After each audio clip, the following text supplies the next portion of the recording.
When you casually mention in conversation that on average movies are much more expensive to produce than TV series, someone immediately needs to make an argument that goes something like this. Well, it only took one shaky camera and 24-pack of beer and a dozen gas station sandwiches to make the Blair Witch Project, but for Game of Thrones, they needed to hire a real dragon and a true descendant of the Lannister family, and every single episode costs more than the original Matrix movie. And just like that, you don't care about the conversation anymore. So when mentioning some differences in writing between movies and series, it doesn't mean that we don't appreciate Breaking Bad, True Detective, The Sopranos, Empire, etc. It only means that there are certain tendencies that, on average, are applicable to the movie and series making, and referring to them is not meant to offend fans of either. The reason I mention writing is because we're going to talk about a legendary film by the illustrious Ingmar Bergman, 100% on Rotten Tomatoes, Smiles of a Summer Night, that caused a sensation at the 1956 Cannes Festival and to this day remains one of the icons in every aspect of comedy-drama execution. There will be spoilers, so if you want to watch the film on your own, it is available to stream free at darkroom.film, link in the description. Sometimes when you watch a movie, it feels like there is so much going on without enough explanation that it would make a great series in order to cover the ground. One of the greatest examples of such is, of course, Dune. While it is an absolute masterpiece of production, let's face it, if you weren't familiar with Frank Herbert's original gigantic book, after you spend 7 hours watching part 1 and part 2 of the movie, which only covers the first book out of 6 by the way, you needed to go on the internet for someone to explain what happened, who these people are, and why you should care about this overly complicated Star Wars. The opposite can be fair as well. There was an awesome 1973 movie called Westworld. In 2016, it was made into an attractive TV series, and it might be the case that after finishing watching the 10-hour-long first season, you realized that it would be a damn good regular-length, action-packed feature without losing any story or plot development, just as it was in 1973. But there can be a third scenario. Exactly what made Smiles of a Summer Night a world-renowned classic and highly appreciated gem. Even given the difference in technical abilities of that time, the movie was made nearly a century ago. Exceptional writing, timing, rhythm, and acting delivered a rich, diverse, perfectly accomplished story fit into a 2-hour feature, while at the same time having enough depth, reach, and spectrum to easily provide material for a series discovering the characters and their ornate, complicated, occasionally comical relations. The movie starts with the introduction of the main character, Frederick Eggerman. He is a middle-aged, successful lawyer and influential gentleman from the higher layers of society. He radiates confidence and experience.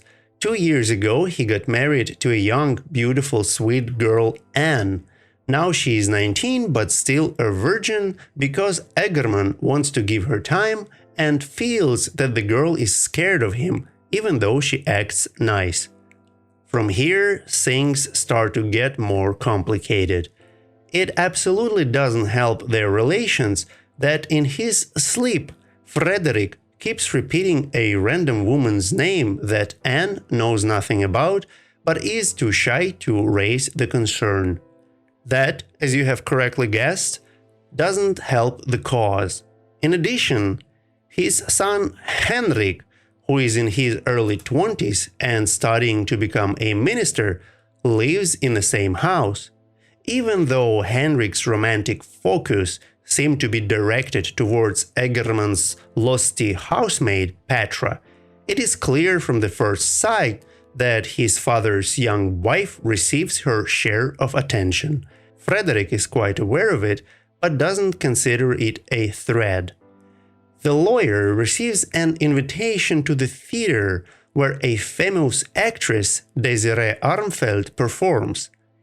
Egerman attends the show with young Anne, where the girl notices strange looks that prominent Desiree gives to Frederick and becomes suspicious of their connection and requests to leave. The lawyer takes Anne back to their house, where his son unsuccessfully tries to seduce Petra. After his wife goes to rest, Egerman slips out into the night and returns to the theater, where we learn that Desiree was his mistress before the marriage, but she kicked him out. It appears that they are still good friends, but not in the way Frederick expects, and he asks the actress to help him find an approach to the young Anne. Desiree agrees, while having quite a different plan on her mind, and invites the lawyer to stop by her house for a glass of wine. Intrigued, Egerman accepts the invitation. On the way to Desiree's apartment, he manages to fall in the puddle and arrives soaking wet. The actress provides Frederick with a night robe of some other man who shouldn't be anywhere near, but of course, soon enough, the owner of the robe shows up out of the blue, catching the lawyer completely off guard. The unexpected visitor turned out to be an army officer, Desiree's current lover, and a man of fiery temperament, Count Karl Magnus Malcolm. He politely but firmly lets the lawyer know that he killed people during less innocent rendezvous and suggests Egerman withdraw immediately. The Count and actress have an argument and decide to part ways. But there is a twist. Karl Magnus's wife Charlotte is friends with young Anne, so he instructs her to snitch about Egerman's visits. Wives of our heroes have a meeting where they share all needed and unneeded details about each other's gentlemen. And as if there were not enough tension already, Desiree directs her mother to invite everyone for a traditional Swedish midsummer all-night party where yet another player enters the game. The actress' mother's male servant Frid with his own love expectations. So there you have it. 4 men and 4 women gathered overnight under one roof, each having their own plan, course of action, and interest. Frederick Egerman shows up to the party expecting Desiree to help him approach young Anne. Anne is upset with Egerman's visit to the actress and starts leaning towards his son Henrik. Henrik, who's still being teased by Petra, opens up to Anne instead. Karl Magnus, angry at Frederick, shows up with Charlotte, who also knows about her husband's visits to Desiree. While Desiree agreed to help Frederick get closer to his wife, she regrets her previous decision to reject the lawyer and flips the script completely.